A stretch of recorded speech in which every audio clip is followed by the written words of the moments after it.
Hey guys, welcome back to another episode of Let's Move Podcast. I'm your host, Ian Hilton.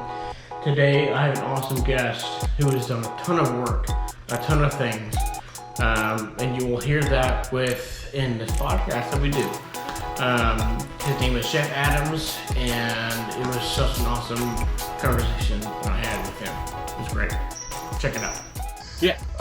We were doing a very high-end show back in 2013 to 17. Mm-hmm. I had a commercial studio downtown Lakeland, Florida. Oh, Lakeland, really? And all these radio stations would be calling me like, "How are you doing this? How are you doing this?" And it was a really magical time. Yeah. So, and then I went through a really bad divorce, so I had to halt with all the momentum that we had.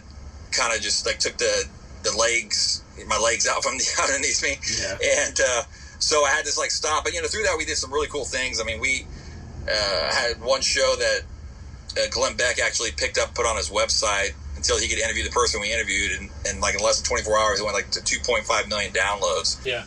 Which was insane. Yeah.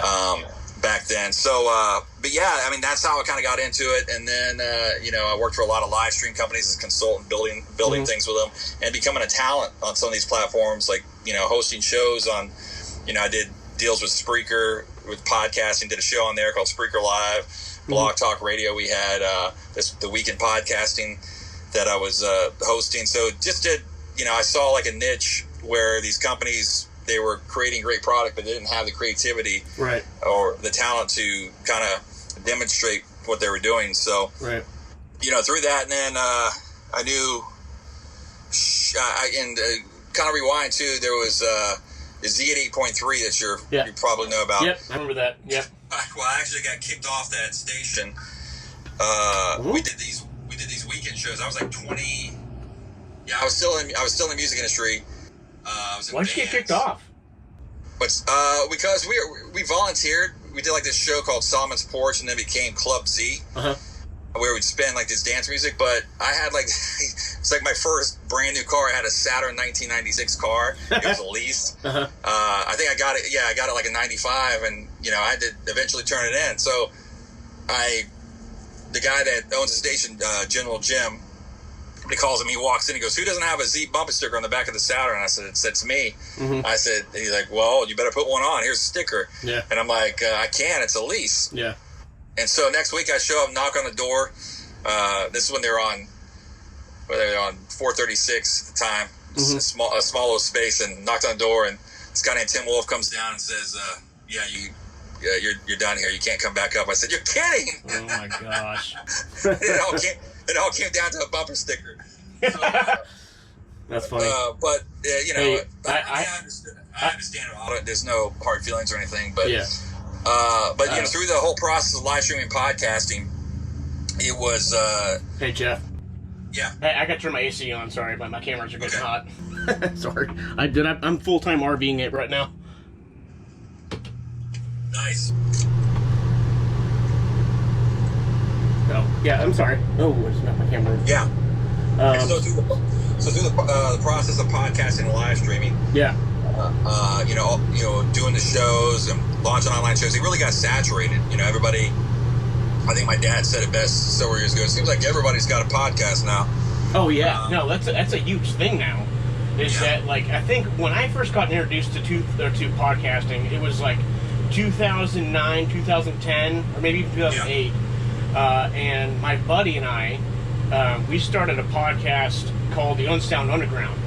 And we just had a group of friends that would just like to talk crap and would just love to, just joke around, And it was, we almost had some sponsors coming out of Colorado that would, "Hey, we listened to your show, it was great, we want to sponsor it." And then my best friend and I got into a big fight. We actually left on bad terms on our apartment, but we're friends again today. But no, that it was so much fun. I remember just sitting down in front of our dining room table and just talking trash, just trying to be funny, and we just had so many laughs, dude. It was fun, a lot of fun. Yeah, it's definitely addicting, for sure.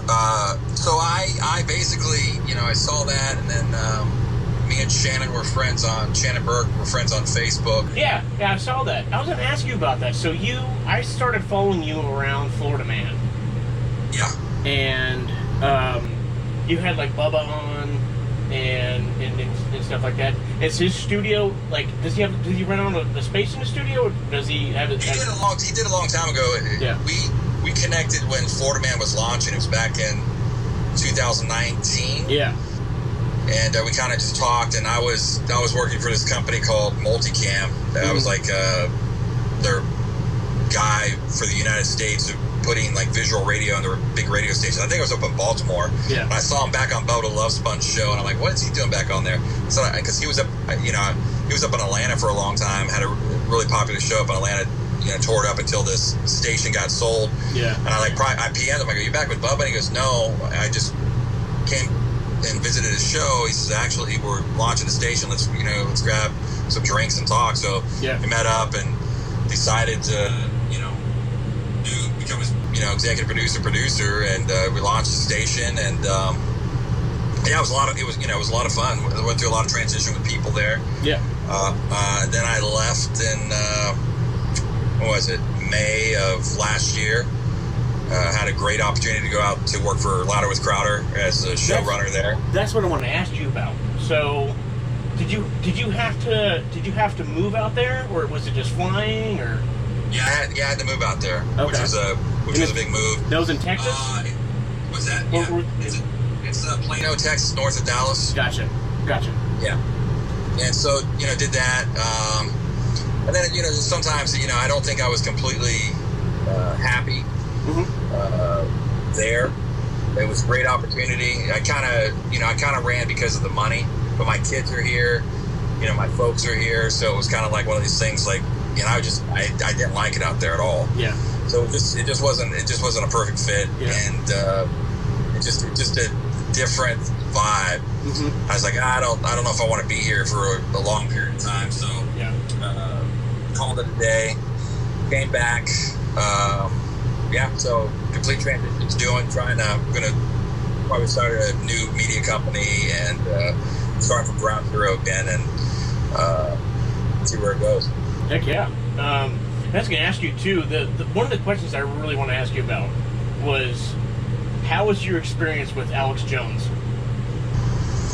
Oh yeah, it was great. He came in, Crowder would do these things called, what was it? The smoke, what do we call them? I don't know. It was a different format. We would go in and record with some chairs, cigars. They'd have whiskey, bourbon and whiskey and stuff. And they would sit there. Did you take a helicopter ride with him? No, he came in a helicopter. Oh, okay. So I was gonna say, man, like, how's that conversation? Like, he was like the Biden's a Jaguar, Well, no, he's really nice guy. Cool. But I had to go. They told me last time he came in, it was like snowing really bad outside. He flew in a helicopter. It was across from the studio. Yeah. That he landed. I guess some of the businesses got upset about that. So probably like, not too far from the station, there was like this little landing strip. So I had to go. I got a car, waited for him, and came down in a helicopter. Sky flew him in and put him in the car and took him into the studio. And this is when all this stuff was going on. He just got back from court the first time with the Sandy Hook stuff. Oh yeah, I heard about that. Yeah, so he's pretty cool guy. Cool. Just humbled by all the stuff that's going on. Yeah. With him. But I mean, from a guy that used to get blasted all the time, the truth that he's brought to the table, most of all the stuff he said is 98% true. Yeah. Which is crazy. Yeah. Most people's like, oh, that's conspiracy, but all this stuff he said years ago, if you go back and watch some of the stuff he said, it's like, when you could say that back in the day, you'd go, you're crazy. Yeah. Yeah, so he had he had like a show, I'm assuming, because I remember seeing like Joe Rogan and Joey Diaz on his, maybe that was a different show. I don't know, don't quote me on that one. So I think he had like an old, was he like had a radio show, or was it like a TV show? back in the day? Yeah, I mean, he has InfoWars. That's his kind of like network. Oh yeah. And then he got completely, banned off of social media. Right. For speaking a lot of truth. The Sandy Hook thing's kind of up in the air. I mean, I still kind of believe, he's one of those guys that probably exaggerates the truth a little bit to make it more entertaining. Mm-hmm. But I'm still, for a lot of things that he said, you go back and go, whoa, it's mind blowing how spot on this guy was. So I wanted to talk to you about the Florida Man. Shannon Berg. I love the guy. I do. I love him. He actually, this made my day. So I served in the military. I was in the Army for 7 years. And my second deployment, like you have like ceremonies after your deployment to like Afghanistan or whatever, or for any deployment, I'm sure. I posted a picture of my wife and myself sitting at a table I'm a full dress blues, and he commented and said, "Hey, tell your hubby thank you for his service," and that was like, really cool. Because I was a pretty big fan of Shannon, and where was I going with this? And so so how did you land that? How did you know Shannon from Real Radio? Like I said, it was weird because we were just, I don't know how we became Facebook friends. I mean, his story is funny because he used to see me do all these, all my shows, and he says, who is this, a-hole? Yeah. And who does he think he is or whatever, so, we just connected. I had private message him. I just asked him questions. Said, you back with Sponge or what's going on? And I said, no, and that's how we connected. We had a drink and we started working together. Yeah. Did you ever run into the hosts or the people from Monsters in the Morning? I mean, have I ran into them? Well, like when you were working there? No, I mean, I would talk to, the only ones I really would talk to if I saw them would be, Tom and Dan. Yeah. Primarily Tom. Yeah. Because before I worked with Shannon, I went in there, because they came out and they were impressed before they had their studio. They were impressed with my studio. They were wondering how they did that. And I was out in Vegas. That's cool. Doing NAB, and they came and did my show that I did live out there. They came mediocre time? A mediocre time? Yeah. Really? Wow. And they came out, and it was still really good, because at that time everybody was trying to figure it out. And they were killing it. Yeah. Wrapping buses, and they came and sat down up in Vegas with me, and we talked, and we pretty much. It was kind of a Tom-driven conversation with me talking about the tech and the potential of podcasting.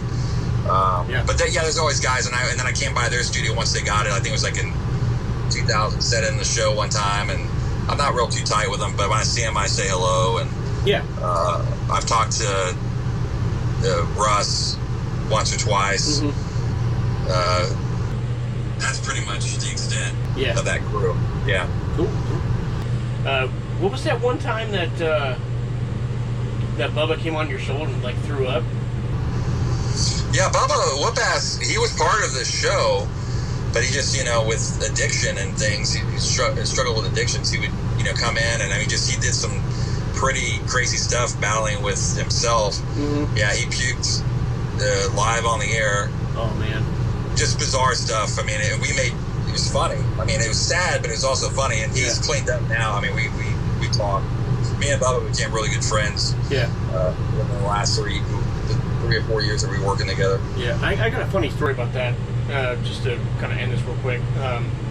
I actually interviewed him, and I kept asking. I was asking like, so, why'd you leave the show? Or why? Like, well, he kept saying like, well, my medical condition, doing this and doing that, and I was like, oh, okay. And then I asked him again. He like hung up the phone on me. So I was like, what was this? Was this because of the monsters or Shannon? Shannon. Okay. Yeah. And so I texted him. I was like, hey, like, what's? Are you okay? Like, what's going on? And he goes, I can't keep talking about this. I can't. Like, that's it. And I was like, okay, all right. Like, so I had to scrap the interview. Oh, well, it's probably at a bad spot. Probably, yeah.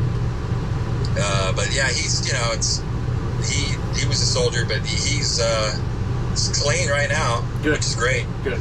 I had him. I think the last time I hosted Shannon's show was when he went on vacation. Then I brought Bubba actually in the studio when Shannon was on vacation, and that was like close to right when I was about to leave, because when I just radio politics, I never really got to say goodbye to Shannon's audience at all. Yeah. Because I was waiting on negotiating something with him and kind of waiting to decide if I was going to go out to Texas or not. Right. And then, I let them know, and then they said, hey, we're going to pay you for the week, but you can't go back on the air. And I'm like, okay. Yeah, it's like, I go. Yeah. But I thought the reason is like, I go, that is so petty, It is petty. And I was wondering, too, I was like, man, I was watching you guys in Florida, man, and then all of a sudden you left.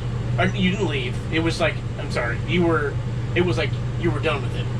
And I was like, what happened? And then all of a sudden, I saw you on the guy from Plano, Texas. Loud Earth Crowder? Yeah. And I was like, oh, maybe he got a better deal. Something like that. But I didn't know. I mean, that was the thing. It was like, I was going to eventually, we were working on, you saw that it happened. I really can't say a whole lot about it. Right. That's okay. The NDA. Sure. But, you saw what happened the last couple of weeks with the whole scenario with the Daily Wire and himself. It was a big mess. With who? Crowder and Daily Wire. What happened with him? Oh, you just go. It's a long story. You can go research it. Yeah. It's nuts. But it was like in the news. Like every conservative outlet was talking about it for the last 3 or 4 weeks. Yeah. But I left because I think you hit a place. I think I was waiting for opportunity just to have my own show there. Yeah. Which in return, they pretty much told me they didn't want to mess with the dynamic of like me and Shannon. They didn't want to mess with it. They were opposed to it, but it was just like when you hit the ceiling so far, you can only go so far. Right. And then unfortunately, radio doesn't pay that much. Yeah. The JVC was very generous with me, but I always had to work something else to make pay for everything in my lifestyle. So yeah. I lost this other. We actually sold this live stream radio pick still that we were working on, so I was out of a job, so I had to make a move. I was like, either I know you guys can't double my salary, or I stay, get my own show, get the advertising dollars that makes a difference, or I gotta leave. Right. I gotta go find something else to do. Yeah. So it was no ill will on their part or mine. It was just one of those things where the timing was off. It was, and they were always very generous towards me. The whole company was a fantastic bunch of people. Mm-hmm. But it was one of those things, the timing was off on it, and I had to make a move financially. Yeah.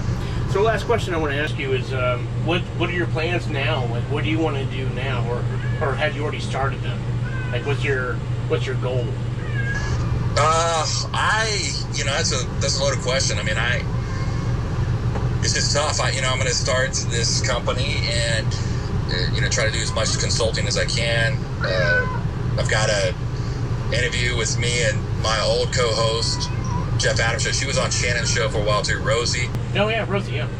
Yeah, got an interview with the station in Tampa on Monday. Mm-hmm. We're just seeing, we're seeing where it goes. I eventually want to get, even if it's on radio or not, I'm going to get the Jeff Adams show back off the ground, maybe try to do 3 times a week. Yeah, cool. Then I'm doing a vlog that I launched. It's kind of an experiment. I saw that. That's really cool, man. Are you you're traveling to different places in Florida to and it's just, it's therapy, and it's like, starting, from a business standpoint, starting a YouTube channel from scratch. Yeah. I had 0 subscribers. I just had level ground, and it's not much. I think I've grown it to now, it's like 103 subscribers, mm-hmm. but my watch hours are pretty insane. It's like people are not subscribing, but I've got so far 85,000 hours watched. Oh wow, that's awesome. So yeah, I was like, wow, people would subscribe. So, but it's just learning the system, and the cool thing is I have a YouTube rep that I can always email and find out what's changing there. I know the people at Rumble, True Social, Getter. So I want to stay in the world of media for sure. Me too. It's just tough. It's tough. I've got to do these other things. Do consulting jobs, and I'm doing a job now for Rosie's company that she has. It's a lot of advertising, social media advertising, and content driven. So been doing edits and filming and things of that nature for her to get that off the ground. Heck yeah, man. Hey, honestly, thank you so much for your time, man. I really do appreciate you coming on my show, and it's really cool. It's funny though, because I DM'd you and I was like, hey, like, would you mind if I had you on my show? And you're like, why? I don't know. That's the thing. It's like, I don't. But you have so much in your closet. Like, you have so much stuff. It's fine. Like, I love to hear that you were a part of the Devil Wards. I love that you met Alex Jones. Like, to me, that's really cool. Yeah. And that's something I want to hear about. I want to hear those stories. I want to hear how you met him, how you started with Christian music. Like, I never knew that. Like, I feel like that, like, you've done so much and nobody doesn't know about it. So maybe just me kind of talking to you about this, people can like realize, like, oh, Jeff Adams really did that? Wow, it's just really cool, man. Yeah, it's been a fun ride. Looking forward to seeing what's next. Yeah, absolutely. It's always an adventure for sure. Yeah. Well, you have a good rest of your day, and thanks, dude. Once again, thank you for coming on. I really do appreciate it. Oh man, thanks for having me. I appreciate it. Yes, man. I don't know why I said yes, ma'am. I said yes, ma'am. Kind of weird. All right, brother. You have a good day. All right, man. All right. Bye.